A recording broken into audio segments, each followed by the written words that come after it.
10वां स्कंद 50वां अध्याय 53वां श्लोक। वास्तोष्पतीनां च गृहे वास्तोष्पतीनां च गृहे वल्लभीभिश्च निर्मितम् वल्लभीभिश्च निर्मितम् चातुर्वर्ण्यजनाकीर्णम् चातुर्वर्ण्यजनाकीर्णम् यदुदेवगृहोल्लसत् यदुदेवगृहोल्लसत्। इसमें 4 श्लोक एक साथ हैं, 4 श्लोक एक साथ हैं, इसीलिए वास्तु घर बार के पति नाम अधिष्ठाता देवों के च तथा गृह मंदिरों से वल्लभी भी चौकसी बुर्जों से च तथा निर्मितम बनाए गए चातुर्वर्ण्यम चारों वर्णों के जन मनुष्यों से आकीर्णम पूरित यदुदेव यदुओं के स्वामी भगवान श्री कृष्ण का गृह घरों से उल्लसित अलंकृत। तात्पर्य एवं अनुवाद श्रील प्रभुपाद जी के शिष्यों के द्वारा। श्रील प्रभुपाद की जय। तात्पर्य तो 4 श्लोकों का एक साथ तात्पर्य है। यहाँ पर हम 4 श्लोकों का 50 to 53, 50, 51, 52, 53 तो द्वारका के बारे में कहा जा रहा है। द्वारकापुरी की स्थापना हुई है भगवान श्री कृष्ण के द्वारा। 50वां अध्याय शीर्षक है भगवान श्री कृष्ण द्वारा द्वारकापुरी की स्थापना। उस नगर के निर्माण में विश्वकर्मा के पूर्ण विज्ञान तथा शिल्पकला को देखा जा सकता था। उसमें चौड़े मार्ग, व्यावसायिक सड़कें तथा चौराहे थे जो विस्तृत भूखंड में बनाए गए थे। उसमें भव्य उद्यान थे और स्वर्गलोक से आए गए वृक्षों तथा लताओं से युक्त बगीचे भी थे। उसके गोपुर के मीनारों के ऊपर सोने के बुर्ज थे जो आकाश को चूम रहे थे। उनकी अट्टारियां स्फटिक मणियों से बनी थी।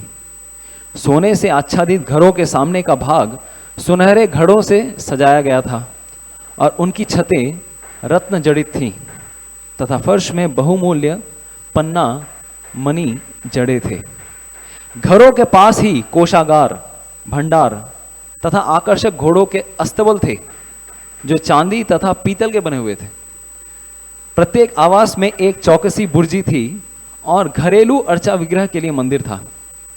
यह नगर चारों वर्णों के मनुष्यों से पूरित था तथा यदुओं के स्वामी भगवान श्री कृष्ण के महलों के कारण विशेष रूप से अलंकृत था। तो तात्पर्य श्री श्रीधर स्वामी बतलाते हैं कि राजमार्ग रथ्या सामने की ओर थे और गौण मार्ग विथ्य पीछे थे और इन दोनों के मध्य में चौराहे चतवारणी थे। इन चौराहों के अंदर 4 दीवारियां थीं जिनके अंदर सुनहरे आवासागृह थे, जिनके ऊपरी भाग में चौकसी स्फटिक की बुर्जियां थीं जिन पर सुनहरे घड़े रखे थे। इस तरह समस्त इमारतें कई मंजिला थीं। वास्तु शब्द सूचित करता है कि घर तथा इमारतें पर्याप्त भूखंड पर बनी थीं जिससे हरियाली के लिए काफी गुंजाइश थी। हरे कृष्ण। तो मंगलाचरण करते हैं, उसके बाद शुरू करेंगे। ओम अज्ञानतिमिरान्धस्य ज्ञानाञ्जनशलाकया चक्षुरुन्मीलितं येन तस्मै श्रीगुरवे नमः।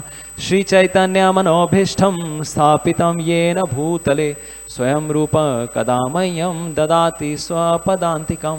वन्देऽहं श्रीगुरो श्रीयुतापदकमलं श्रीगुरून् वैष्णवांश्च श्रीरूपं साग्रजातां सहगण रघुनाथान्वितं तं सजीवं साद्वैतं सावधूतं परिजनसहितं कृष्णचैतन्यदेवं श्रीराधा कृष्णपादान् सहगण ललिता श्रीविशाखान्वितांश्च नमो विष्णुपदाय कृष्णपृष्ठाय भूतले श्रीमते भक्ति वेदांत स्वामिनिति नामिने। नमस्ते सारस्वते देवे गौरवाणी प्रचारिणे निर्विशेष शून्यवादी पाश्चात्य देश तारिणे। नमो महावदन्याय कृष्णा प्रेम प्रदायते कृष्णाय कृष्ण चैतन्य नामिने गौरतुषे नमः। हे कृष्णा करुणा सिंधु दीनबंधो जगत्पते गोपेश गोपिका कांत श्री राधा कांत नमोस्तुते। तप्त कांचन गौरांगी श्री राधे वृंदावनेश्वरी वृषभानुसुते देवी प्रणमामि हरिप्रिये। नीलाचल निवासाय नित्याय परमात्मने बलभद्र सुभद्राभ्यां जगन्नाथाय ते नमः। वाञ्छाकल्पतरुभ्यश्च कृपा सिन्धुभ्य एव च पतितानां पावनेभ्यो वैष्णवेभ्यो नमो नमः। जय श्री कृष्ण चैतन्य प्रभो नित्यानंद श्री अद्वैत गदाधर श्रीवासादि गौर भक्तवृंद। हरे कृष्णा कृष्णा कृष्णा हरे हरे हरे राम राम राम हरे हरे। मुखं करोति वाचालं पंगुं लंघायते गिरिं यत्कृपातमहं वन्दे श्रीगुरुदीनतारिणम्। हरे कृष्ण। तो हम श्रीमद् भागवतम के 50वें अध्याय 10वें स्कंद में पहुंच चुके हैं और भगवान श्री कृष्ण, तो इसके पहले भी कुछ श्लोक हैं जिनको 46 से 53 उनका भी हम पाठ कर लेते हैं। 46 to 49 उनका हम लोग केवल अनुवाद पढ़ेंगे। तो 46 यवनोयम निरुद्ध अस्माद्य तावान महाबलः मागधो अपि वद्य वाश्वो वा परश्वो वागमिष्यति। हमें यह यवन पहले से घेरे हुए हैं और शीघ्र ही यदि आज नहीं तो कल या परसों तक मगध का बलशाली राजा यहाँ आ पहुँचेगा। तो कृष्ण और बलराम ये सोच रहे हैं क्योंकि अभी आक्रमण हुआ है। 46वें नंबर श्लोक में ये वृत्तांत आ रहा है। आवयो युद्ध तोरयस्य यदा गंत जरासुता बंधून हनिष्यन्त्यथ वा नेष्यति स्वपुरम बलि। यदि हमारे दोनों के काल यवन से युद्ध करने में संलग्न रहते समय बलशाली जरासंध आता है तो वह या तो हमारे संबंधियों को मार सकता है या उसके पश्चात उन्हें पकड़कर अपनी राजधानी ले जा सकता है। तस्माद् अद्य विधास्यामो दुर्गम द्विपद दुर्गमम तत्र ज्ञातीन समाधाय यवनम घातयामहे। अतः हम तुरंत ऐसा किला बनाएंगे जिसमें कोई भी मानवीय सेना प्रवेश ना कर पाए। अपने पारिवारिक को उसमें बसा देने के पश्चात हम म्लेच्छराज का वध करेंगे। हरि बोल। और उसके बाद 49वां श्लोक इति सम्मंत्र्य भगवान दुर्गम 12 योजनम अंतः समुद्रे नगरम अद्भुतम अचीकरत। इस तरह बलराम के से सलाह करने के पश्चात पूर्ण पुरुषोत्तम भगवान ने समुद्र के अंदर 12 योजन परिधि वाला एक किला बनवाया। इस किले के अंदर उन्होंने एक ऐसा नगर बनाया जिसमें एक से बढ़कर एक अद्भुत वस्तुएं उपलब्ध थी। हरे कृष्ण। तो आज 50वें अध्याय से हम लोग वृत्तांत पढ़ रहे हैं और यहाँ पर शीर्षक आज का जो है जो यहाँ पर विषय वस्तु चल रहा है वह है कि किस प्रकार से भगवान श्री कृष्ण की नगरी मथुरा के चारों ओर आक्रमण हो चुका है। तो मैं शुरू करने के पूर्व सारे वैष्णवों से मैं आशीर्वाद की याचना करता हूँ कि आप आशीर्वाद प्रदान कीजिए ताकि मैं भगवान श्री कृष्ण के गुण कीर्तन के लिए, द्वारका के महात्म्य के वर्णन के लिए कुछ शब्द कह सकूं। क्योंकि आज की जो श्लोक है वो द्वारका की नगरी किस प्रकार से बसी उसके बारे में बताया जाता है। तो आप लोग कृपा कीजिए ताकि भगवान के गुण कीर्तन का कुछ बखान हम कर सकें। हरे कृष्ण। तो दशम स्कंद भगवान श्री कृष्ण की लीलाओं का सबसे अद्भुत वर्णन करता है और उसमें भी पहले जो 35-36 कुछ अध्याय थे उसमें वृंदावन की लीलाओं के बारे में मूलतः वृत्तांत आता है। उसके बाद के कुछ अध्यायों में भगवान श्री कृष्ण मथुरा की ओर प्रस्थान करते हैं। तो मथुरा के राजा, अभी वो तो राजा नहीं है, राजा हमेशा उन्होंने अपने पितामह उग्रसेन को ही बनाया, कभी भी खुद उन्होंने राज शासन नहीं किया। भगवान श्री कृष्ण की महानता है कि वो तो इस संसार के ऐसी नियंता हैं, तो और कितना नियंत्रण करें, वो अपने ही भक्तों को वो शासन पकड़ा देते हैं। या तो युधिष्ठिर महाराज को राजा बनवा देंगे, या तो उग्रसेन को राजा बना दिया, और स्वयं अपनी लीलाओं में ही आनंद प्राप्त करने की कोशिश करते हैं भगवान श्री कृष्ण। तो यहाँ पर उग्रसेन को उन्होंने राजा बनाया, कहाँ का? मथुरा। और मथुरा की एक दिक्कत ये आ रही थी कि बार बार, चूंकि कंस का वध किया था भगवान श्री कृष्ण ने, तो कंस के ही ससुर जी हुए। तो ससुर जी काफी विचलित हो गए कि मेरे जमाई जी का क्या किया है, आपने वध कर दिया है, और उनकी अस्थि और प्राप्ति, उनकी जो पुत्रियां थी वो क्या हो गई हैं? विधवा हो गई हैं। तो इसका प्रतिशोध लेने के लिए 17 बार उन्होंने आक्रमण किया, कूच की। कहाँ पर? मथुरा पे। तो मथुरा नगरी के बाहर ठीक छावनी में लगा लेते थे हर बार, और हर बार की तरह आते जरूर थे, लेकिन उनकी सेना का रिटर्न टिकट नहीं रहता था, उन्हीं का सिर्फ रिटर्न टिकट रहता था, बुकिंग। बाकी सब कोई नहीं जाता था वहाँ से, सिर्फ जरासंध लौट के जाते थे।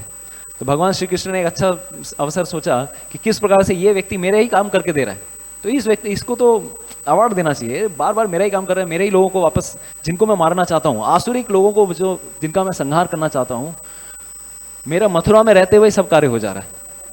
कोई आवश्यकता ही नहीं पड़ रही मुझे कि बाहर जाके असुरों का वध करने की। तो ये कार्य जरासंध ने बार बार किया, और जरासंध भी ऐसे व्यक्ति थे कि देख रहे हैं कि हर बार मेरे पूरी 23 अक्षौहिणी सेना, सिर्फ 2 व्यक्ति, पूरी सेना भी नहीं आ रही, सिर्फ 2 व्यक्ति कृष्ण और बलराम आकर समाप्त कर दे रहे हैं। लेकिन उनके मन में ये भावना थी, हम होंगे कामयाब एक दिन, मन में है विश्वास, पूरा है विश्वास, हम होंगे कामयाब।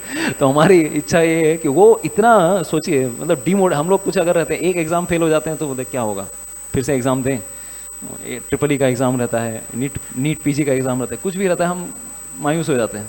लेकिन उनके साथ ऐसे इंस्पिरेशनल स्पीकर्स थे, हर बार उनको वृत्तांत बोलते, नहीं आप चिंता मत करो, परमात्मा अरे आपके साथ अभी इस बार आपका लक नहीं चमका, चिंता मत कीजिए, आपका भाग्य अभी आपके साथ नहीं है, नेक्स्ट टाइम हम और अच्छी सेना के साथ युद्ध करेंगे, हम आपको पूर्ण सपोर्ट देंगे। जो बोलने वाले होते थे वही नहीं रहते थे अगली बार फिर नई टीम आती थी उनके साथ। तो इस प्रकार से ऐसे करते करते 17 बार उन्होंने, भगवान श्री कृष्ण ने इस प्रकार से 23 अक्षौहिणी सेना हर बार उन्होंने परास्त की, अकेले 2 लोगों ने मिलकर। लेकिन इस बार का कुछ घटनाक्रम कुछ और है, इस बार कुछ स्पेशल कुछ हो रहा है। तो स्पेशल क्या? जनरली जब हम देखते हैं कोई भी युद्ध हो, भारतवर्ष का पिछले 1000 सालों का अगर युद्ध देखा जाए, चाहे पानीपत का युद्ध हो या तराई का युद्ध हो, कोई भी युद्ध अगर देखा जाए, आक्रमण की शैली किस प्रकार से निर्भर करती है, किस प्रकार से बहुत सारी रणनीतियां देखनी पड़ती हैं। कभी कभार अपोजिंग पार्टी में ही अपने ही आदमी को बैठा के रखना पड़ता है, और लास्ट मोमेंट में वो धोखा देता है, बहुत सारी चीजें होती है ना। तो इस प्रकार से युद्ध रणनीति से जीता जाता है। कभी कभार कम सेना होने के बावजूद भी बड़ी सेना पे भारी पड़ते हैं, तो बहुत सारी चीजें फैक्टर करती हैं। लेकिन इस बार जरासंध ने भी सोचा क्या करूंगा मैं। जरासंध नहीं, एक और व्यक्ति जिनका नाम था, उनके एक मतलब एक ही प्रकृति के व्यक्ति थे जिसका नाम था काल यवन। तो उनके बारे में वृत्तांत आता है, ये काल यवन थे कौन, अचानक कहां से ये आ गए, हु इज काल यवन। तो यहां पर देयर इज अ मेंशन, एक ये वृत्तांत आता है विष्णु पुराण में। तो विष्णु पुराण में वृत्तांत आता है, काल यवन नारद मुनि जी के द्वारा ही भेजे गए थे। बोलिए, नारद मुनि काल यवन को भेज रहे हैं, असुर को भेज रहे हैं, जाओ द्वारका पे मथुरा पे आक्रमण करो।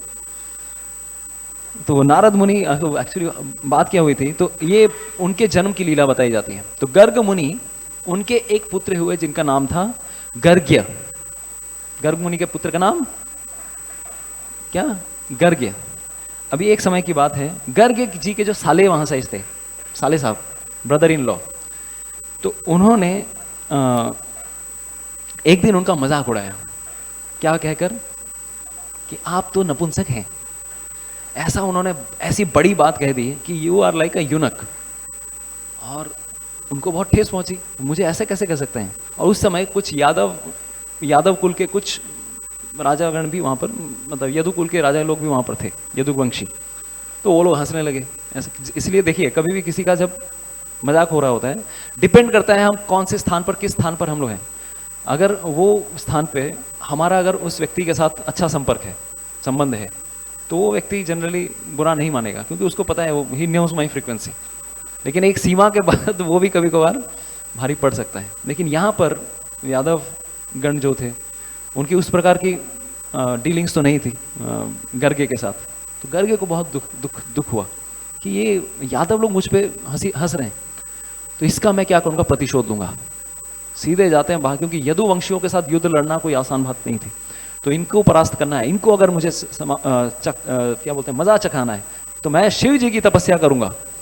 शिव जी की तपस्या करने लगे गर्ग मुनि के पुत्र, गर्ग मुनि जिन्होंने गर्ग संहिता लिखी है, कृष्ण जी का ही भगवान किया है, उनके पुत्र यादवों के अगेंस्ट में जाकर इस प्रकार से तपस्या करते हैं। और तपस्या करते हैं, हम लोग बोलते हैं ना, लोहे के चने चबाए किसी ने, हमने भी लोहे के चने चबाए हैं, लेकिन यहां पर इन्होंने साक्षात रूप से लोहे चबाए थे। ठीक है, लोहे का पाउडर, कितने सालों तक उन्होंने तपस्या की शिव जी को प्रसन्न करने के लिए। लोहे को पाउडर बना के, चूरन बना के उन्होंने तपस्या की, शिव जी को प्रसन्न करना है, ताकि हमें एक ऐसी संतान मिले जो इन यादवों को मजा चखा सके। तो इस प्रकार से वो तपस्या करते हैं। तो उसके बाद उनको शिव जी वरदान देते हैं, ठीक है, चिंता मत करो, तुम एक संतान की उत्पत्ति होने का कारण बनोगे। ठीक है, खुश हो जाते हैं, वो घर लौट के आते हैं। तो उस समय अभी ये काल यवन नाम से ही हमको समझ में आ रहा है, यवन मतलब कौन, हम सब पता है, म्लेच्छ यवन, ये जो जातियां हैं जिनका उत्पाद पूरे विश्व में है, ये तब से है ये जाति अब से नहीं।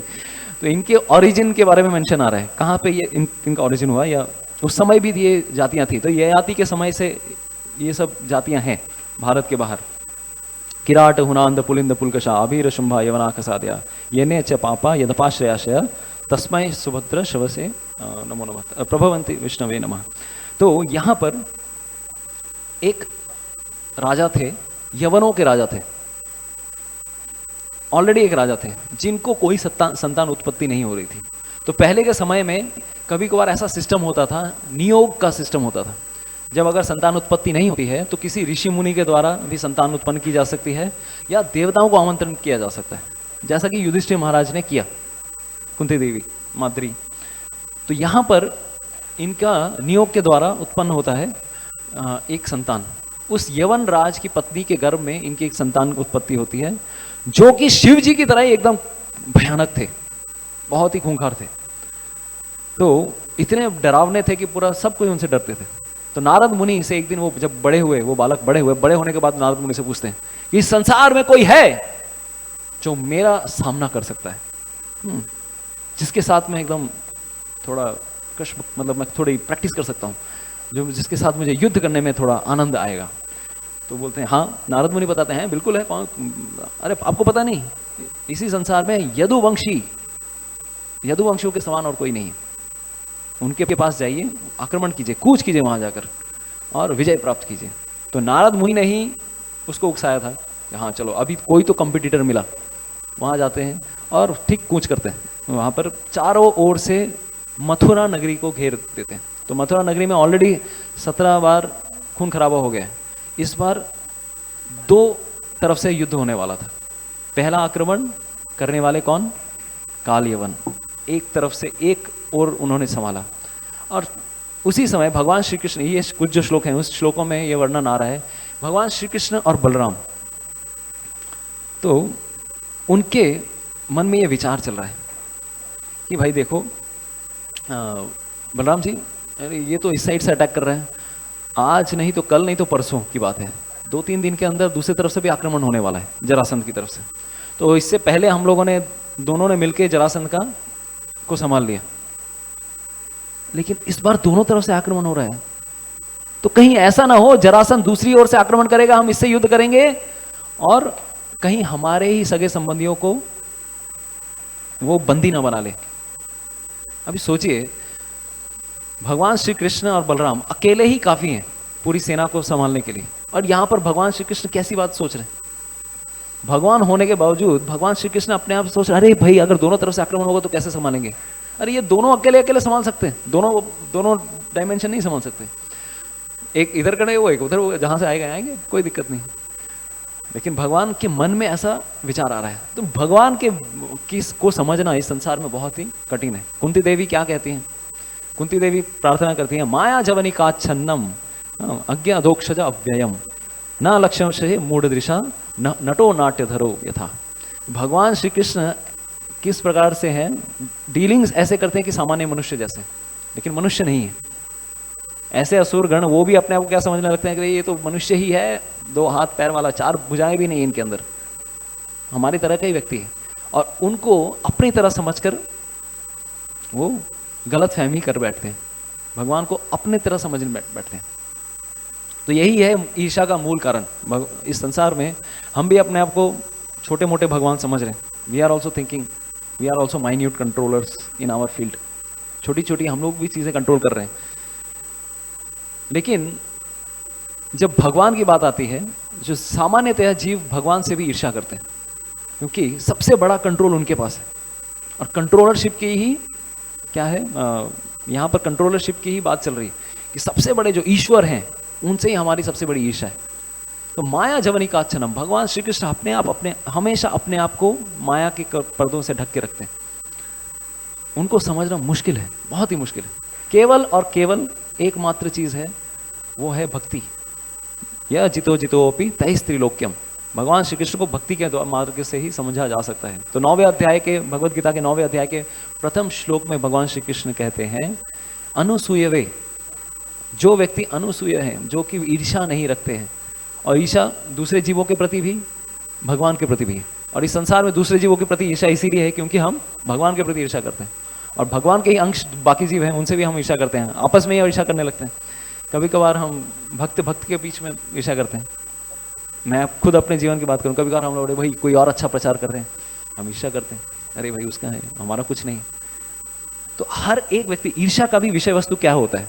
ऐसा नहीं है कि कोई अच्छा गा रहा है तो अच्छा गाने वाला कीर्तन मजा बहुत अच्छे से कीर्तन करता है कोई व्यक्ति, और दूसरा व्यक्ति मान लो चलो पढ़ाई अच्छा करता है या फिर अपना पठन पाठन ठीक अच्छी तरह से करता है, दोनों के बीच में ईर्ष्या होगी? क्यों नहीं होगी? अरे तेरा फील्ड अलग है, मेरा फील्ड अलग है, तू मेरे फील्ड में मत आ, तू अपने फील्ड में रह। जैसे ही सेम फील्ड में आ गए, तू भी पढ़ाई करने, अरे तू गाता है अच्छा, तो मेरे फील्ड में क्यों आ रहा है? You are also studying very nicely, you are also quoting shlokas after shlokas again and again, आप भी श्लोक पे श्लोक ये कर रहे हैं, तब कंपटीशन होता है। अरे बाप रे, जब सेम जगह सेम तरह की चीजें होने लगती है, सेम फैक्ट ये होती है, तब हमारा एंटीना खड़ा हो जाता है, अरे मेरे डेंजर जोन में आ गया है व्यक्ति,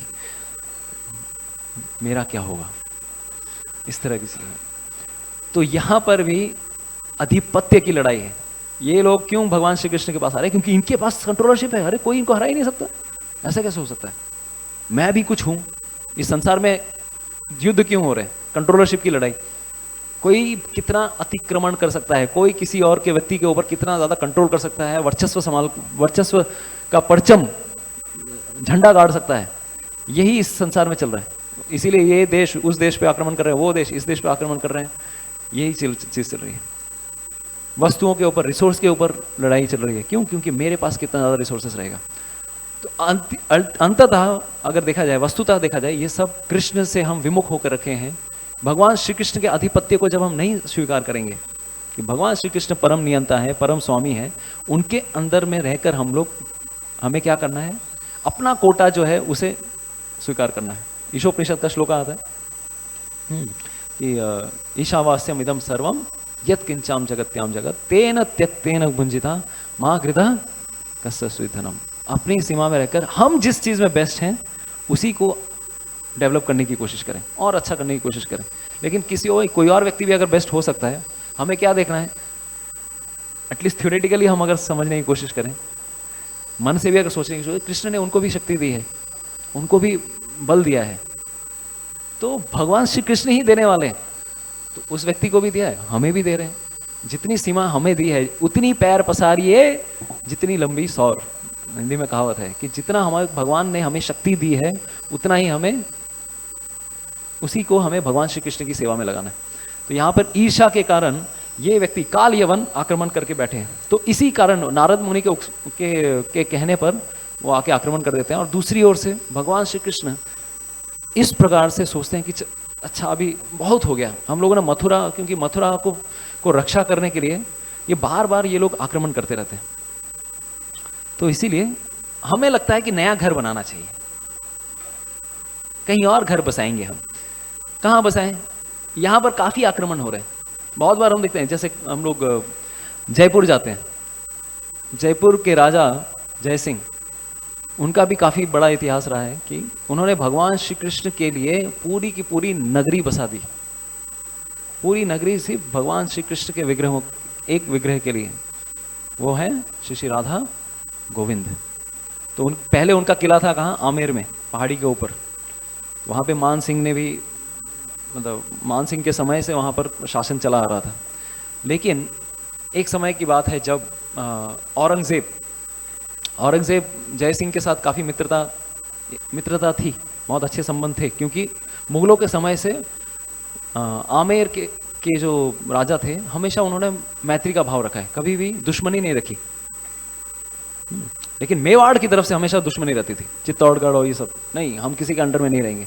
लेकिन आमेर के राजा मान सिंह, क्योंकि मान सिंह हमेशा निर्देश किनका लेते थे? रघुनाथ गोस्वामी, जीव गोस्वामी, इनके निर्देशन में रहते थे। और उनके अनुसार, शिक्षा के अनुसार वो कहते ठीक है, जो भी आधिपत्य राजा हैं उनके अंडर में रह के हमें चलो स्वीकार करना है, ताकि प्रजा अच्छी प्रकार से स्वस्थ रूप से अपना कार्य कर सके। लेकिन औरंगजेब के समय आकर थोड़ी घटनाएं अलग होने लगी। और एक समय आता है कि जब शिवाजी महाराज,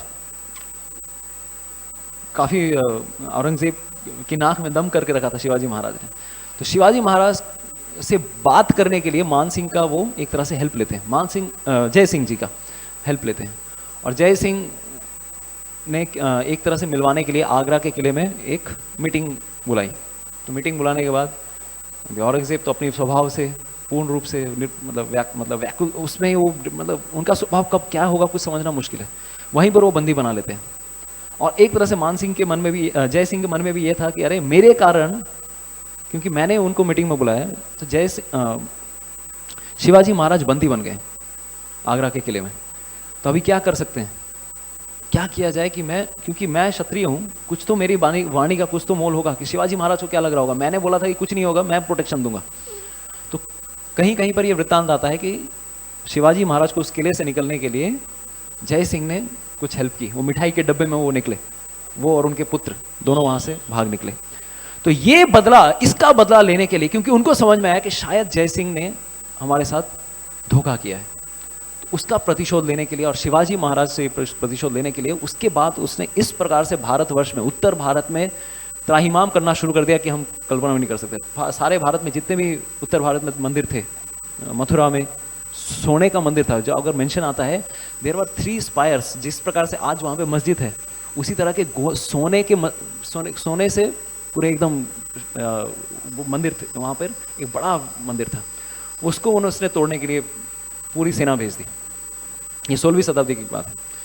फिर साथ ही साथ गोविंद जी का मंदिर तोड़ने के लिए उसने सेना भेजी। उत्तर भारत में जहाँ पर भी आप बड़े बड़े मंदिर थे, चूंकि वो बदला लेना चाहता शिवाजी महाराज से और जय सिंह से, और बाद में अपने ही भाई शुजा को मारने के लिए बहुत तरह का उन्होंने प्लान किया।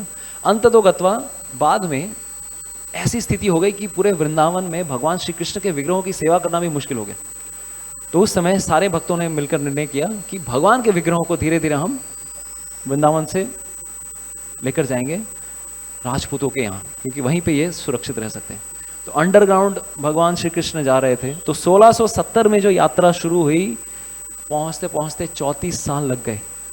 भगवान गोविंद जी, अभी भी आप काम्यवन में जाएंगे, काम्यवन में एक स्थान है जहाँ पर भगवान को रखा गया, गोविंद जी को रखा गया, गोपीनाथ को रखा गया, मदन मोहन को रखा गया, और वृंदा देवी वहीं रह गई। वृंदा देवी वहाँ से नहीं निकली। वृंदा देवी कहने लगे अरे ठाकुर जी जा सकते हैं, ठाकुर जी पूरे विश्व के, भगवान श्री कृष्ण गोविंद जी पूरे विश्व के नियंता हैं, वो अगर व्रत छोड़ के भी जाएंगे तो क्या फर्क पड़ता है, भगवान है वो। वो कहीं पर भी जा सकता है, लेकिन मैं तो वृंदा देवी हूँ।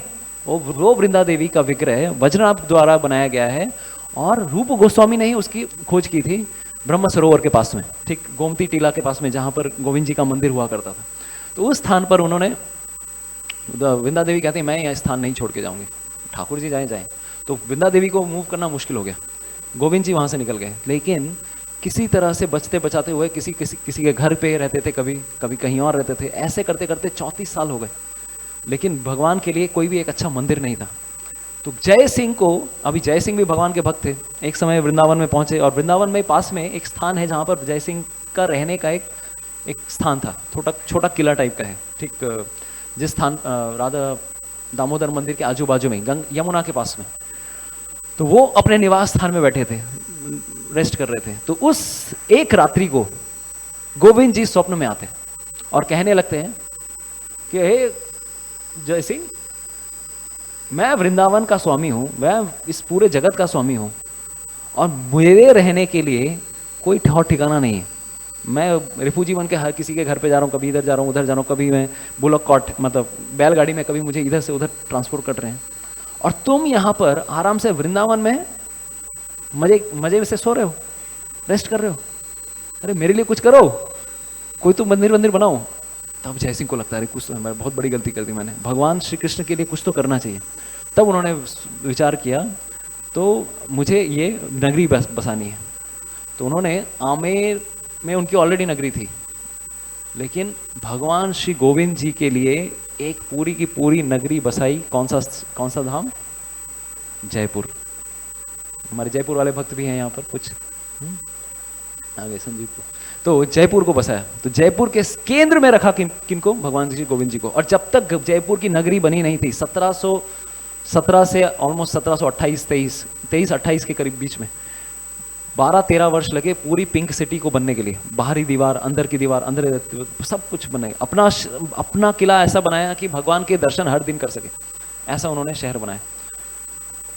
तो ये यहाँ पर हम देख सकते हैं, जब तक, और एक और चीज, जब तक भगवान श्री कृष्ण का मंदिर नहीं बना था, उनके लिए एक गुप्त वृंदावन भी बनाया, कनक वृंदावन, कुछ दिनों के रहने के लिए, टेम्पोररी आवास। यहाँ पर आप रहिए, ये भी वृंदावन ही है, भगवान वृंदावन की तरह समझिए, लेकिन आपके लिए मैं पूरी शहर बसा रहा हूँ। तो आज भी हम देखते हैं कि जयपुर की नगरी में गोविंद जी, गोपीनाथ जी, पहले मदन मोहन भी थे, फिर उन्हीं के वंश में एक राजकन्या आती है। उनको मदन मोहन इतने पसंद थे कि वो बोलने लगे कि मैं विवाह के बाद भी इनको लेके जाऊंगी। तो फिर वो चली जाती हैं और करौली के राजा के साथ विवाह होता है। करौली के राजा के घर पे आज मदन मोहन जी विद्यमान है। तो बहुत कथाएं आती हैं कि उन राजकन्या को बोला जाता है, अच्छा अगर तुम्हें मदन मोहन से इतना ही प्रेम है तो तुम्हारी आंखें बंद कर देंगे, हम पट्टी लगा देंगे, और तुम्हें आइडेंटिफाई करना पड़ेगा कि मदन मोहन कौन है, हु इज मदन मोहन। सारे विग्रहों को हम एक रूम में रख देंगे, तुमको पता करना है। तो बोलते ठीक है बिल्कुल। तो वो आंखें बंद करके भी मदन मोहन जी के पास जाती हैं और स्पर्श करती हैं, तो समझ जाती हैं कि ही इज मदन मोहन। तो बोलते ये है मदन मोहन, इनको मैं लेके जाऊँ। तो आंखें खोलने के बाद वो मदन मोहन ही थे। तो जितने भी विग्रह थे सबके साथ परीक्षण किया जाता है कि कौन किसको आपको लेके जाना। तो ये उनकी भी भक्ति है, जो भक्ति से भगवान कृष्ण भक्ति के द्वारा ही बिक जाते हैं। भगवान को जीतना मुश्किल है। यहाँ पर एक सामान्य सोचिए, कहाँ वृंदावन में मदन मोहन जी के सनातन गोस्वामी ने इतना बड़ा एक मंदिर बनवाया, और मंदिर बनवाने के बावजूद कहाँ अभी रह रहे हैं, चूंकि एक राजकन्या ने इच्छा की कि मैं मदन मोहन जी को लेकर जाना चाहती हूँ। उनकी भक्ति इतनी प्रगाढ़ थी, तो भगवान भी चल दिए उनके साथ। तो भगवान घूमने फिरने में एक्सपर्ट हैं, कहीं भी चले जाते हैं, तो भक्तों के प्रेम से कहीं पर भी चले जाते हैं। तो ऐसी एक और घटना हम देखते हैं, कहाँ पर? द्वारका के पास में एक और मंदिर आता है जिसका नाम है डाकोर। डाकोर में कौन से विग्रह हैं? जय श्री निताय गौरांग की जय, जगत गुरु शिला प्रभुपाद की जय। तो डाकोर में ही रहते हैं। डाकोर में कौन छे? राजा रणछोड़ छे। तो डाकोर में राजा रणछोड़ जी आए कैसे? द्वारकाधीश भगवान श्री कृष्ण, जिनका विग्रह 5000 साल पूर्व वज्रनाभ ने बनवाया था। आज हम वही थोड़ी बहुत चर्चा करेंगे जो समय बचा है कि पहले द्वारका नगरी कैसे बसी। द्वारका नगरी बसने के बाद जब भगवान श्री कृष्ण इस धराधाम से चले गए, पूरे यदुवंश का जब संहार हो जाता है, तो अंत में युधिष्ठिर महाराज उनके एकमात्र जो उनके जनरेशन में बचे थे, प्रपौत्र, पोते के मतलब बहुत ग्रैंडसन जो बचते हैं, उनका नाम था वज्रनाभ। वो मामा के घर गए थे, कहीं तो गए थे, वो बच गए उस समय। तो उनके द्वारा वो फिर आगे चल के मथुरा की राजधानी, फिर से द्वारका जब जलमग्न हो जाती है, फिर से मथुरा में शासन करते हैं। मथुरा का नाम तब था शूरसेन। शूरसेन के वो राजधानी और अपना राज्य बनाते हैं। और उनको आदेश मिला था ये कि आप जाकर वृंदावन में जितने भी भगवान श्री कृष्ण के स्थल हैं, उन सब का जीर्णोद्धार कीजिए, उनका नामकरण कीजिए, ताकि इस हिसाब से ही भगवान श्री कृष्ण को सालों साल याद किया जाए। तो कभी कभार हम देखते हैं चौमुहा, चौमुहा, चौमुहा क्यों? ब्रह्मा जी ने 4 मुखों से वहां पर दंडवत प्रणाम किया था जब परीक्षा करने आए थे। चौमुहा, परखम, परखम मतलब क्या? परीक्षा करना, परखम, परखम। या फिर इसी प्रकार से सेई गांव, ये सही या वो सही, ये सब गांव जो है, ये सब नाम देने वाले कौन थे पहले? कुछ तो गोस्वामियों ने किया है, सनातन गोस्वामी, रूप गोस्वामी, नारायण भट्ट गोस्वामी, और उससे पूर्व वज्रनाभ जी ने। सपोली गांव, सपोली, पसोली गांव हो गया है अभी, क्यों? सपोली से आया है, क्योंकि वहां पर कौन असुर थे? अघासुर, अघासुर का वध वहां हुआ था। हर भगवान के नाम से, भगवान की क्रियाओं से वो सब नाम पड़े। तो इन्हीं को एक आदेश मिला था कि आप वज्रनाभ, जैसे मदन मोहन का विग्रह बनाना, गोपीनाथ जी का विग्रह बनाना, गोविंद जी का विग्रह बनाना, आप द्वारकाधीश जी का भी विग्रह बनाइए, द्वारकाधीश जी के लिए विग्रह बनाइए, और त्रैलोक के सुंदर नाम का एक सुंदर मंदिर बनाइए। त्रिभुवन में ऐसा सुंदर मंदिर ना हो। कहां पर बनाएंगे? द्वारिका में बनाइए। वृंदावन में तो बनाया उन्होंने सब कुछ, द्वारका में भी मंदिर बनाइए, और यहां पर उनकी सेवा पूजा इस प्रकार से शुरू हो गई। तो द्वारकाधीश जी के विग्रह इस प्रकार से सेवा पूजा प्राप्त कर रहे थे। लेकिन अंत समय में 12वीं शताब्दी में एक भक्त थे जिनका नाम था विजय सिंह बोधाना, विजय बोधाना।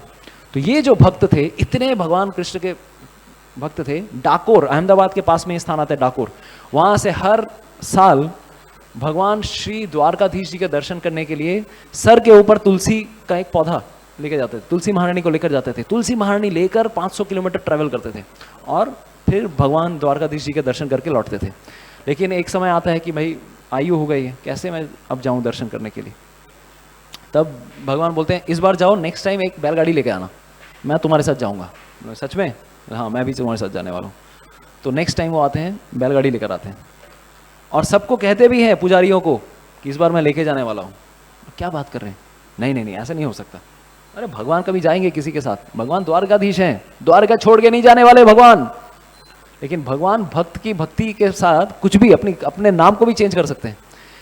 तो उसी रात को भगवान कहते हैं गाड़ी निकालो, आज सोओगे, मैं चिंता मत करो, आज मैं मंदिर के बाहर निकलूंगा, मैं तुम्हारी गाड़ी चलाऊंगा।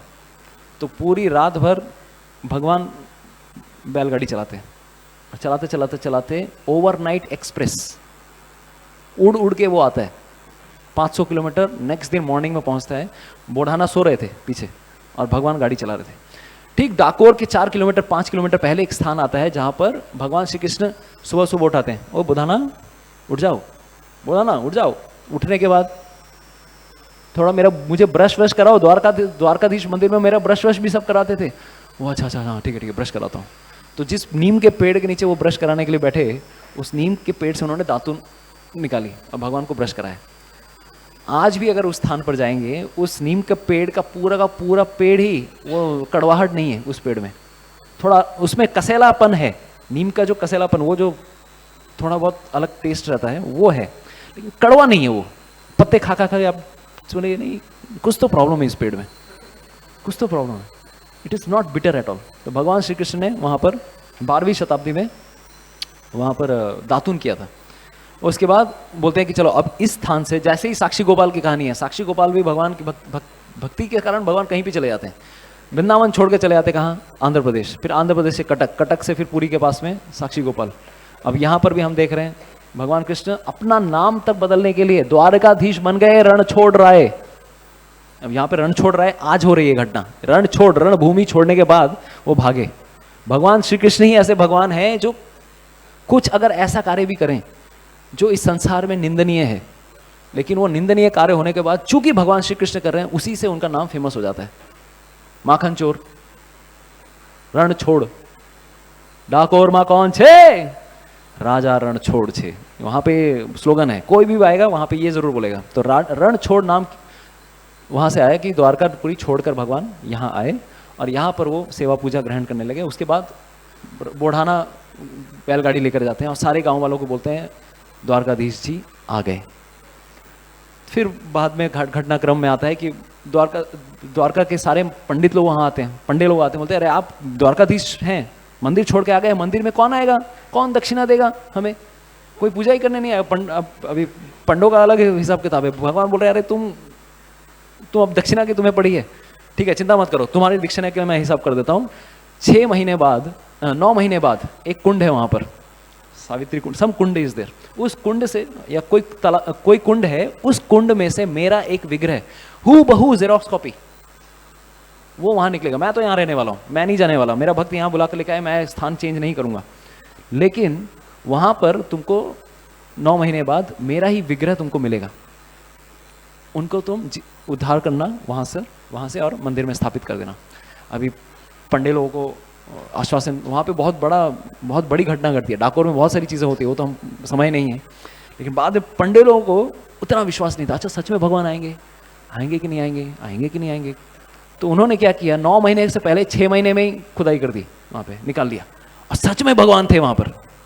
लेकिन दिक्कत क्या थी, वो भगवान का जो विग्रह था, द्वारकाधीश जी जो हैं जिस स्थान पर द्वारकाधीश के मंदिर में, वो ओरिजिनल द्वारकाधीश नहीं है, वो इस प्रकार से वहाँ पर उपस्थित हुए हैं, स्वयंभू विग्रह हैं। लेकिन चूंकि 9 महीने में ही उन्होंने निकाल दिया, उनकी आंखें पूर्ण रूप से पुलकित नहीं हुई हैं, आधी क्लोज्ड हैं, इसलिए द्वारकाधीश जी के विग्रहों के आंखें एकदम बंद दिखती हैं, ऐसे दिख, आधी खुली आधी बंद है। और दूसरी ओर डाकोर में जो रण छोड़ रहे हैं, उनको तो उनके भी चतुर्भुज रूप हैं, लेकिन वहाँ पे आंखें खुली हैं, हाइट भी कम है, क्योंकि वो पूर्ण रूप से उनको बढ़ने ही नहीं दिया। तो वाले जो है अभी इनको ही स्थापित करो, ठीक है, संतुष्ट रहो। तो यहाँ पर एक बोधाना भक्त हैं और दूसरे एक और भक्त हैं जो जल्दी जल्दी भगवान की वाणों में ही विश्वास नहीं करते। तो यहाँ पर हम देख रहे हैं कि आज भगवान श्री कृष्ण रण छोड़कर भाग रहे हैं, काल यवन से भाग रहे हैं, भागते भागते भागते। अभी सोचिए, बोले कि यार चल हम दोनों तो भाग लेंगे। तो जब कभी कभार हम लोग बोलते हैं ना कि कभी हम कोई भी विपदाजनक परिस्थिति में पड़ते हैं, तो हमारे पास 2 ऑप्शन होते हैं उस परिस्थिति में, या तो भाग लो या फिर भाग लो। समझ में नहीं आया? या तो भाग लो, उस परिस्थिति का सामना करो, नहीं तो भाग लो। भगवान कृष्ण बोले बहुत 17 बार हम लोग ने आक्रमण किया, यहां से निकल लेते हैं, लेकिन हमारी प्रजा का क्या होगा? तो शायद ही इस विरले ही इस संसार में देखा होगा कि पूरी की पूरी पॉपुलेशन को ओवरनाइट ट्रांसफर किया जा रहा है। ये सिर्फ भगवान श्री कृष्ण कर सकते हैं। पूरी पॉपुलेशन, रात को सोते हैं सब के सब और सुबह उठते हैं। हम कहाँ हैं? सोचिए, एक व्यक्ति को एक स्थान से दूसरे स्थान में जाने के लिए कितना कष्ट करना पड़ता है। पैकर्स एंड मूवर्स, आज हम करते हैं पैकर्स एंड मूवर, कौन सा वाला, अग्रवाल जी, ये जी, वो जी, कौन से वाले से हम सस्ते वाला कौन है? नहीं, हम अपना ट्रक भाड़ा करेंगे, सब पैक खुद करेंगे, फिर वाइंड अप करेंगे। अब सोचिए, कई बार महीने लग जाते हैं एक स्थान से दूसरे। अरे वो कुकर कहाँ है? कुकर कौन से वाले डब्बे में है? अच्छा वो वाला डब्बा, ये वाला डब्बा, कौन सा वाला? अच्छा ये वाला। तो सब कभी कभार लिस्ट करके रखना पड़ता है, ये वाला चीज़, ये वाला चीज़ कौन से वाले डब्बे बैग में। बहुत लोग करते हैं। तो पूरी की पूरी सामान लेकर भगवान श्री कृष्ण ओवरनाइट विश्वकर्मा को बोलते हैं, जाओ तुम्हारे लिए आदेश है, सबसे भव्य नगरी बनाओ, ऐसी नगरी जो पूरे जगत में किसी ने नहीं देखी है, ऐसी नगरी, सबको ट्रांसपोर्ट करो। एक जन को ट्रांसपोर्ट करना नहीं है, पूरे सिटी को, और सबका सामान भी लेके जाना है। ऐसा नहीं कि इसका सामान दूसरी जगह डिलीवर कर दिया, अरे अमेजन भाई क्या कर दिए, मेरा सामान कहाँ भेज दिए भाई, फोन लगा रहे हैं कस्टमर केयर सर्विस। नहीं, विश्वकर्मा भगवान के दूत हैं, भगवान की शक्ति उनको भी प्रदान है, वो सारे के सामान भी सामान के साथ सबको रातों रात भेजते हैं। किसी का नींद भी डिस्टर्ब नहीं होना चाहिए, सब सोएंगे, सो के उठेंगे, मतलब 6 hours night sleep should be okay. Sadhana score में कोई गड़बड़ी नहीं होनी चाहिए, ठीक है, हरे कृष्ण। तो इस प्रकार से उन्होंने रात में सुबह उठते हैं, जैसे उठते हैं एक और कारण भी कहा जाता है, द्वारका नाम क्यों पड़ा, द्वारका, द्वारका का नाम द्वारका क्यों पड़ा, क्योंकि सुबह उठ के बोला अरे द्वार किधर है भाई, द्वार कहाँ किधर है, कितने इधर इधर इधर, द्वार के ये तो महल में आ गए ना, द्वार किधर पता ही नहीं चल रहा।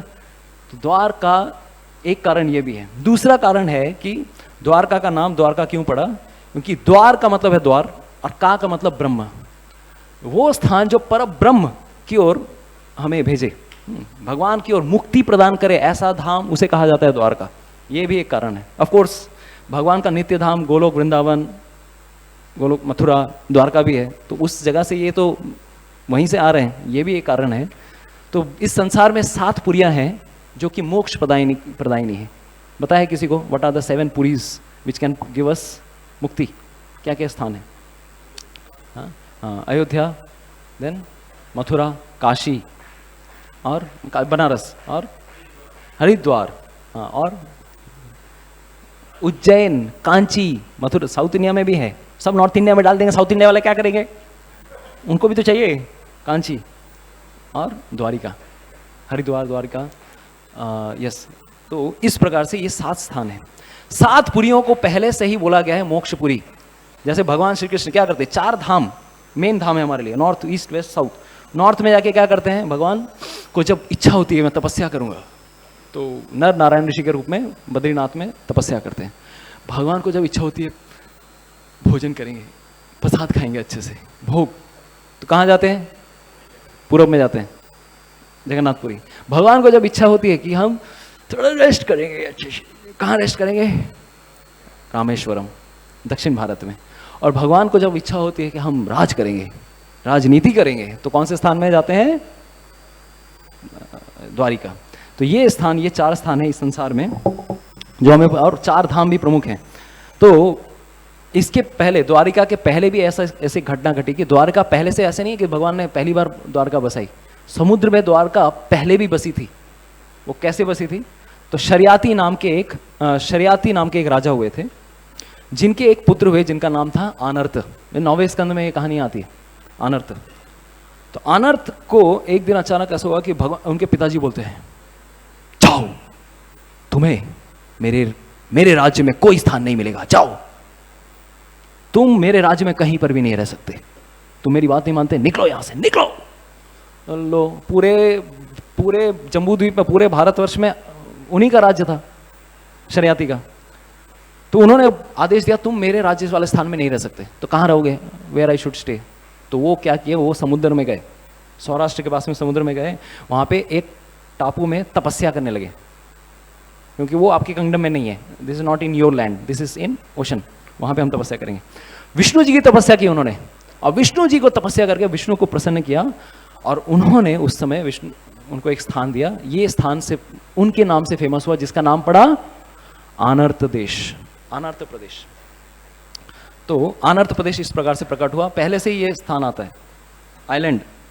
उसके बाद एक और स्थान भी आता है, रैवतक। तो यहाँ पर कुछ और भी कुछ स्थान आते हैं, रैवतक पर्वत, जहाँ पे जरासंध अभी आग लगाने वाला है पूरे पर्वत में, भगवान श्री कृष्ण छलांग मारते हैं, आग लगने के बाद छलांग मारते हैं। तो अभी भी हम जाएंगे, सोमनाथ और द्वारका के बीच में एक स्थान पड़ता है जिसका नाम है जूनागढ़। जूनागढ़ में रैवतक पर्वत है, उस पर्वत में ही मुचुकुंद का उद्धार हुआ था। उस पर्वत में बहुत सारी ऐसी लीलाएं हुई हैं। रेवत महाराज पहले, उनकी ही पुत्री थी रेवती ककुदमी, उनकी पुत्री, उनसे बलराम जी का विवाह हुआ। तो रेवत महाराज ने भी यहाँ पर तपस्या की थी, आनर्त प्रदेश में।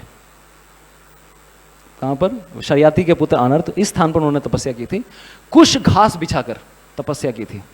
तो चूंकि उन्होंने कुश घास बिछाकर यहाँ पे तपस्या की थी, यहाँ पे बहुत सारे यज्ञों का अनुष्ठान किया था, इसीलिए इसका पहले का नाम क्या था, एक और नाम पड़ा जिसका नाम हुआ कुशस्थली। द्वारका का पहले नाम था आनर्त देश, फिर नाम पड़ा कुशस्थली। फिर एक और समय उसके बाद पुराणों में मेंशन आता है, ये सब स्थल पुराण के अंदर, द्वारका के मतलब स्पेशली स्कंद पुराण में बहुत मेंशन आता है इसके बारे में। तो फिर एक और राक्षस हुए, बहुत सत्यानाश करके रखा था उन्होंने, बहुत प्रचंड प्रकोप था। तो उस राक्षस के प्रकोप से बचने के लिए सारे ऋषियों ने रिक्वेस्ट किया वामन देव को, हे वामन देव, आप यहाँ पर आइए और इसका कुछ तो कीजिए, हमें बहुत बहुत उद्दंड, हमारे नाक में दम करके रखा है इसने।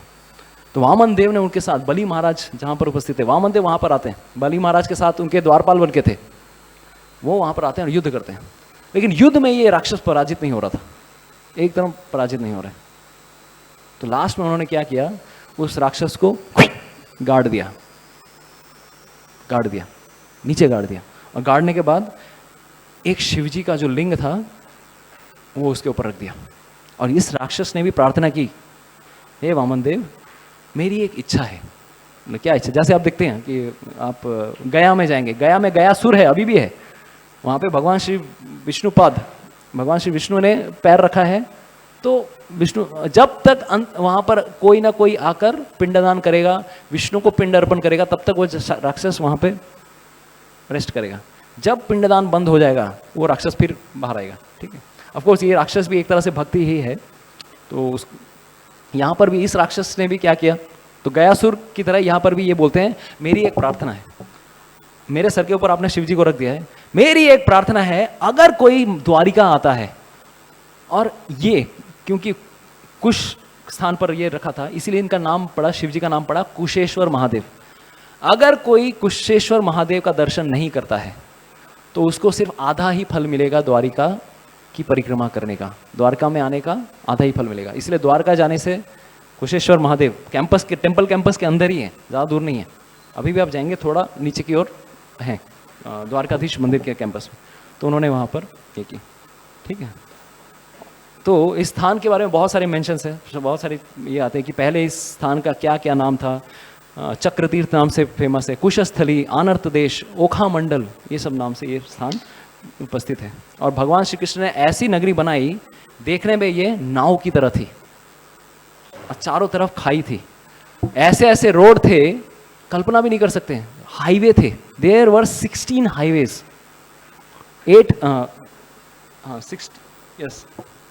16 चौराहे थे और 8 बड़े हाईवे थे।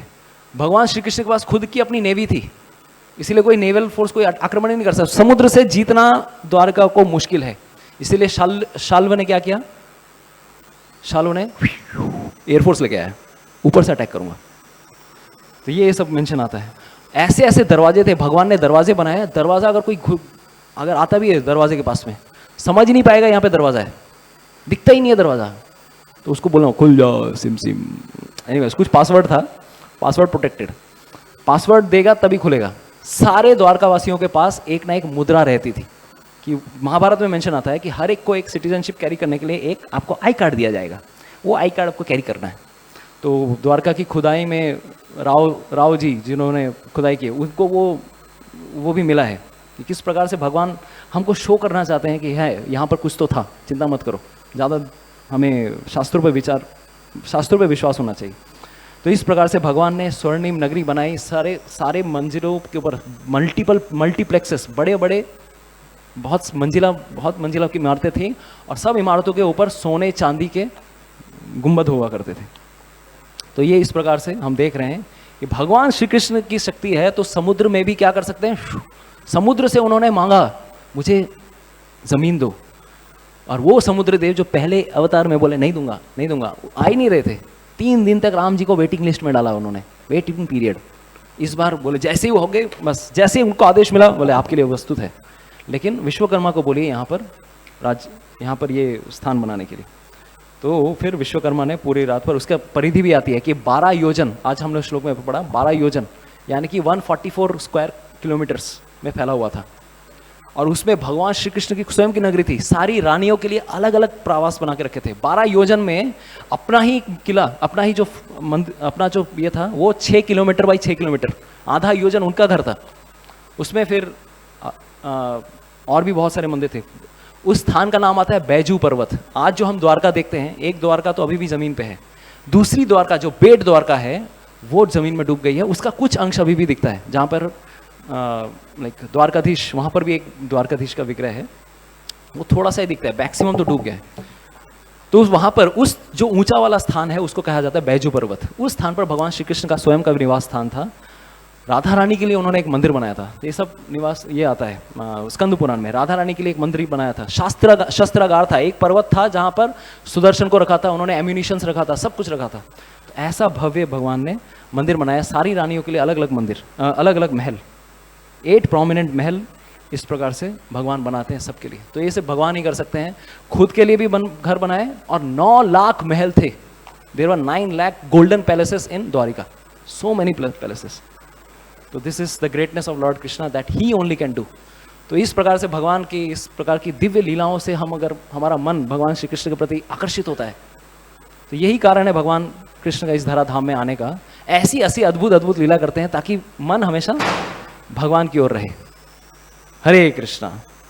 जय श्रीमद् भागवतम की जय। नंद नंदन श्याम सुंदर मोर मुकुटधारी वंशी वाले की जय। निताई गौर प्रेमानंदे। हरि हरि बोल।